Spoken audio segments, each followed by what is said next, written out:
Welcome to Content with Character, the weekly podcast that'll give you the momentum you need to create content with more ease, clarity, and laughter. I'm your host, content copywriter Emily Aborn, and I'm all about unconventional marketing approaches. I believe in your big ideas, and I'm excited to help you share them in a way that's distinctly you. Hi, welcome back. After I recorded last week's episode on microdosing your marketing, I sat down and was getting ready to do this one. I kind of did them all at the same time over that Christmas break that I afforded myself.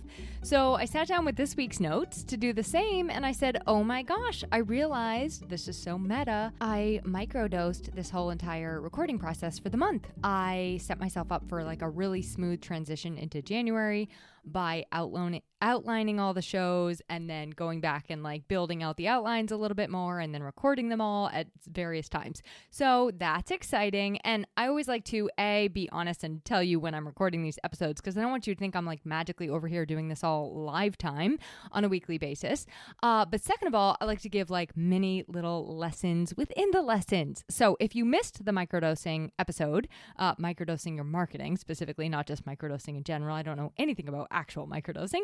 You can go back and listen, but I was really, really happy. Like, it always makes future you so grateful for past you. So now all I have to do is sit down, record 3 more January episodes, add a few things here and there, and then bada bing, bada boom. Next microdose will be uploading them, adding the show notes, that kind of thing. I guess another way to just say this would be task batching. But anyway, if you want to hear the microdosing spin on it, go back and listen to last week's episode. Go back and listen. And if you don't want to, just say no. That is exactly what we're going to be talking about today. Just saying no to what I'm going to call bro marketing. And I'll define what that means in a minute. This episode was actually inspired by Kathy. Hello, Kathy. Kathy's a colleague of mine. We were discussing a client of hers who she was coming up with content ideas for the new year. So her client, she's a health professional, and her client wanted to do this blog, which was like 2025 health predictions, which I think is great. That's so brilliant. A lot of people do like marketing predictions or podcast predictions or podcast or world website predictions, things like that. So I thought that was a great idea. And we were kind of hashing back and forth like what she'd come up with. And then I added one to the mix. And I said, what if it's like something along these lines? 2025 is the year of, like, the prediction is that 2025 is the year of the anti-hack, right? Like the anti-fad, the anti-trend. And instead, we all just finally get to go back to those tried and true health stuff instead of the snake oil and the magic pills and bullets. So that was kind of the idea I gave her. And then I said, you know what? I could actually apply this to marketing just like she could apply it to health, because there's a lot of bro health advice out there. And there's also a lot of bro marketing advice out there. And I just don't, for me, I'm only speaking for myself, but I think this will apply to some of you as well. I don't think that this is always the best approach for a lot of people. And I think what it can end up doing is getting us down a road that actually is never right for us in the first place. And then we have to do a lot more work to backtrack. So I kind of want to save you from the backtracking by setting you up for success to know what to look for. Like, just say no to bro marketing. And today we're going to talk through like what some of those red flags maybe are. So Kathy was the inspiration. Here we are. Thank you, Kathy. And to be clear, I'm not dissing bro marketing. I'm not dissing anyone in this podcast, health guru, bro. Otherwise, I'm simply asking us to consider the concepts and the techniques and the tactics that are laid out by these classic marketing examples. And you can then determine for yourself whether or not they're a good fit for you, because in some cases, they're going to be a good fit for you and you may continue doing them. And that is fine. Also, regarding the term bro, I'm using air quotes with my fingers right now. I'm only using it because it's commonplace and I don't actually know another way to say it. But I don't think that it applies necessarily to somebody who would have to identify as a bro. I don't know if it's a politically correct term. It's, for me, like this like energy. Okay, so like anybody can bro market. And like I said, I don't think that that's probably the politically correct term, so I'll try to stop using it. But I thought first we should define it, and then we can switch to something else, like sheisty marketing, or sleazy marketing, or slimy marketing, or gross marketing, or ick marketing, because I think that's really what we all want to avoid, whether or not we go with some of these other tactics and techniques. Okay, so that's where we're headed. Real quick before we dive in, I want to take a quick second to introduce myself. I'm Emily Aborn. I'm a copywriter. I focus on website copy, brand messaging, cohesive marketing materials for small businesses, and I'm a podcaster, as you can hear by the sound of my voice. And actually, one of my new things this year is that I created these special bundles for fellow podcasters like myself. So you can find all of that information on my website, all of my services, everything I offer. One of my great joys as a podcaster is meeting other podcasters and being a guest on their show. I also love meeting you, my listeners, and like connecting on different platforms and things like that. So don't be shy. Do reach out. Say yes to reaching out, and just say no to being shy. One of our listeners, I want to give a big shout out to, and also shout out his show, because I know he is a fellow podcaster as well. TC Burr, host of the Yet podcast, left me a wonderful review, and I just want to shower him with gratitude where it is deserved. So TC writes, "Can't miss podcasts with genuine hosts. Content with character is a breath of fresh air for business owners and others who have a desire to get their name out there in a way that feels effortless, friendly, and fun. Each week, Emily provides fresh wisdom and insight to help you communicate your big idea in a way that is distinctly you. This is a can't miss podcast, and I can't recommend it enough."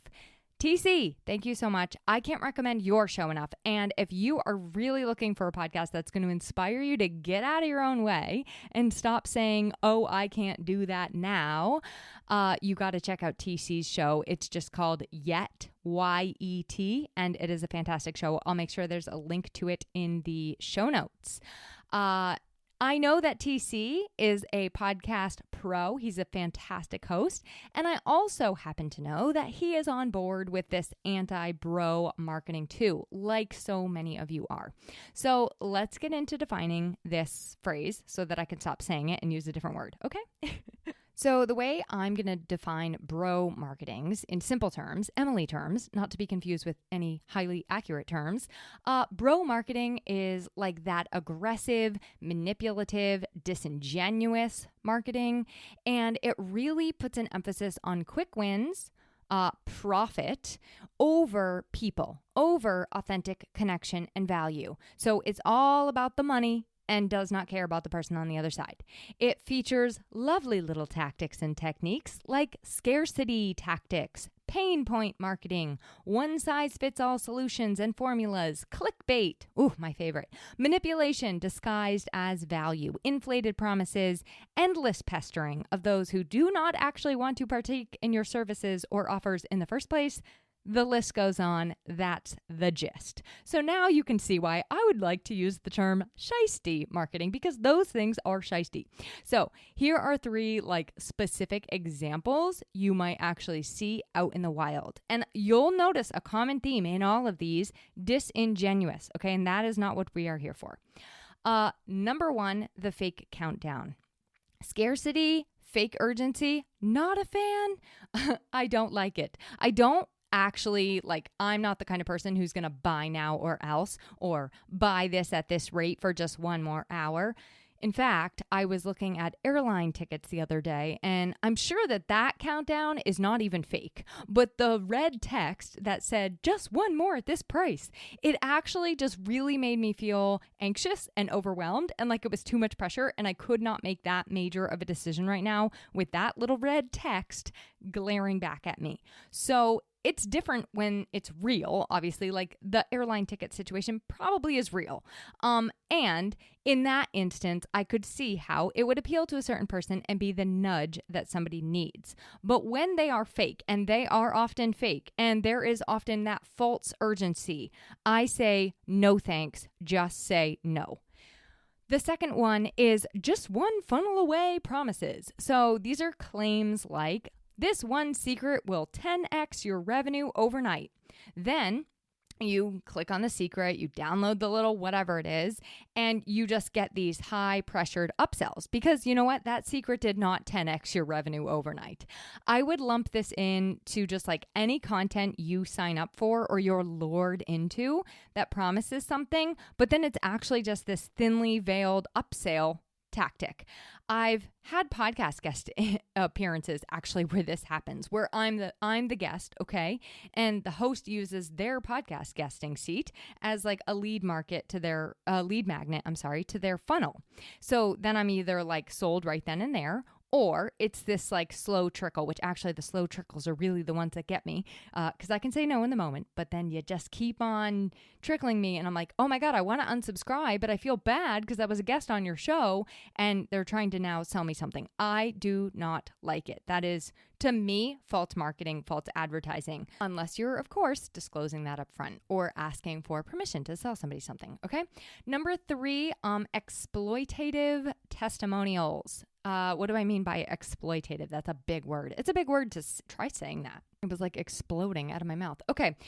Those kind of testimonials are cherry-picked or fabricated, keywords, success stories that don't actually reflect the actual program results. So in my world, this is what we call lying. Now, using reviews is fantastic. You know, I am all about asking for reviews, using reviews, making up, writing case stories about your reviews, using them in different ways. I love reviews. I love customer testimonials, but making up fake reviews or selecting people to write reviews that didn't actually go through the thing, or picking out just the good ones, or highlighting just that one part that says, I loved it, but it actually had nothing to do with what the program actually was. Maybe it was about one presentation in it or something. That is not authentic, and that is not great. Just say no. So I also wanted to give you some examples of like some borderline ones, okay? These I'm like, well, I find them sheisty and I find them borderline and I wouldn't recommend them, but I see people do them all the time. One of them is these fake coffee chats or connection requests. I find these all the time on LinkedIn. I get bombarded on LinkedIn with connection requests that include some generic message like, oh, I saw you have a podcast. Let's connect. And sometimes they'll even take it a step further, like, let's connect over coffee to chat about collaboration. I'm like, that doesn't sound, it sounds very vague, first of all. But I find that those tend to be the ones that turn into then a sales pitch. I think I've only fallen prey to it like a couple of times and I'm like, yeah, that's not for me. On the topic of vague, it's just vague content that doesn't give you any value, aka word salads, okay? Like when they're just running around and around in a circle on the thing, but it doesn't actually give you what you're looking for, what you thought you were going to get. You will find this everywhere in books, podcasts, all over the internet. It's the stuff that keeps stringing you along, breadcrumbing you until you get to the end, only to find, oh my gosh, well, now I need to invest $10,000 or $20,000 in their mastermind to get any actual value, or go to their in-person event all the way in Houston, right? And then at the in-person event, I get sold their mastermind. So that is not my favorite. Vague content that doesn't actually give you any value. So be mindful if you use any of these maybe sheisty tactics and you're just like, ooh, I could make this a little bit more genuine. And lastly, my little borderline example is that 6-figure, 7-figure lifestyle flex. Personally, it's not for me. Like mansions, Lamborghini, dollar bills, great. I love that you have those things, but that is not going to, when you show that and then you say, oh, this is all due to my 30-day simple formula that I followed, or because I manifested it. It's like a little bit borderline sheisty. Like, is that really how you got those things? Or did you have a couple of other tools in your toolkit during that time? Okay. So those are all things that I'm like, just say no, bye-bye. That list goes on and it's out for me. And I want to tell you why. First of all, I have a couple of reasons. I have 5 reasons why these things are out, okay? First of all, I cannot stand things that lump everybody into one category. Like, just do this. This is that one size fits all. Just do this and you will be successful. That extends from hacks to tips and tricks to products I purchased to systems, courses, strategies, etc. There are so many nuances to so many things, and oftentimes you cannot just do this and things magically happen overnight. So I don't like that. It doesn't give everybody the same starting line. You know what I mean? And I don't like things that just lump everybody into one category. And to set you up on the back end, it makes you feel kind of bad if you didn't achieve those things. Like, well, I thought I was supposed to be successful from this little formula, right? Number 2, I don't like the bouncing off of that. I don't like the power through, just do the hard thing mindset. Now, I am a hard worker. I'm a very, very hard worker. I have an excellent work ethic, and there are times for hustle and going hard and fast in my business, and there are times for rest. And that, for me, needs to be a balance for all of us, in my opinion. A lot of these things, though, are just about like muscling through, making it happen no matter what. And if you can't, you are the problem, not the framework, not the product. You are the problem. A great example of this is that line like, here's one. Here's why you can't afford not to take my course. Here's why you can't afford not to buy my product, right? And it actually maybe just be that I can't afford to take your product right now. So I'm not going to muscle through and take a line credit out, you know what I mean, to buy this product and then feel bad about myself if I don't do that, if I don't for some reason rise to this call. Number 3, it loses us in the department of credibility and trust. And I talk about credibility and trust all the time. I'm going to talk about it more in February, but it's really a ripple effect through your marketing. And it's a ripple effect to other people that are trying to market in an honest and genuine way. Like now I can't even tell you how many LinkedIn connections I am very wary of and very suspicious of. Like even one recently, she was a listener of this show. She was a legit connection. She was genuinely reaching out. And I was like, nah, she's going to sell me something. I don't trust it. So it makes us all, like when we see these tactics and when we perpetuate them, it just makes us all like far more on guard. You know, I mean, you should see me operating in Facebook groups. I'm like gripping the keyboard in terror that if I comment or ask a question, I'm going to be putting myself in like direct line of a sales pitch incoming. So it is really not doing any of us any favors when we use these bro marketing tactics or sheisty marketing tactics. Sorry. Number 4, it attracts the wrong kinds of clients and customers. I did an episode recently about buyer types, which I will link to in the show notes. But this particular style of marketing, it's almost always, I shouldn't say always, it's almost always going to attract the urgent, reactive buyers. Now, that's fine if that's what you market to all the time. But those tend to not be the people who are in it for the long term. They're not in it to do the work, right? They're not buying with this, oh my gosh, this is so exciting. Heck yes, I'm all in. They're buying with more of a, oh my God, something terrible is going to happen if I say no.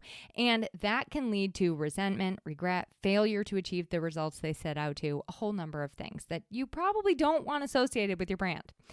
Number 5, at the end of the day, it does leave the person on the other side just feeling icky and gross. Like, I don't want to have to feel like I need a shower every time I open my inbox or every time I go on Facebook. Okay. So it just leaves the person on the other side being like, ew, it just puts a bad taste in their mouth. So what to do instead, Emily? What do we do instead? If we're saying no to all of these sheisty, sleazy, fear-mongering, frenzy tactics, what can we do instead? Well, I would say to go full-on anti-bro marketing, and that would be by focusing on authentic connections and relationship building, providing real, tangible value in your offers, and whether that be free or otherwise, providing real value in what you're offering and being able to stand behind that.